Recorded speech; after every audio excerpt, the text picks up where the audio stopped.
బంగారం ధరలు మళ్లీ ఒక్కసారిగా ఎగబాకి పసిడి ప్రియులకు షాక్ ఇచ్చాయి. వారం రోజులుగా తగ్గుతూ వచ్చిన గోల్డ్ రేట్లు మార్చి 26న భారీగా పెరిగాయి. అంతర్జాతీయ పరిణామాలే దీనికి ప్రధాన కారణం.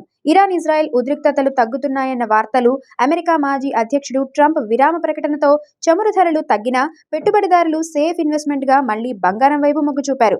దీంతో స్పాట్ గోల్డ్ ధర ఔన్సుకు $135 పెరిగి $4,535కు చేరింది. వెండి కూడా వెనుకబడలేదు. ఔన్సుకు $3.91 పెరిగి $72 వద్ద ట్రేడ్ అవుతోంది. దేశీయంగా హైదరాబాద్ బులియన్ మార్కెట్లో 24 క్యారెట్ల 10 గ్రాముల బంగారం ధర 3,760 పెరిగి 1,46,670కి చేరగా 22 క్యారెట్ల 10 గ్రాముల బంగారం ధర 3,450 పెరిగి 1,34,450కు చేరింది. వెండి ధర మరింత వేగంగా పెరిగింది. కేవలం 2 రోజుల్లోనే 30,000 పెరిగిన వెండి ఈ రోజు ఒక్కరోజే 10,000 పెరగడంతో కిలో 2,60,000కు చేరింది. ఈ మార్పులతో పెట్టుబడిదారులు అప్రమత్తంగా ఉండాల్సిన పరిస్థితి నెలకొంది.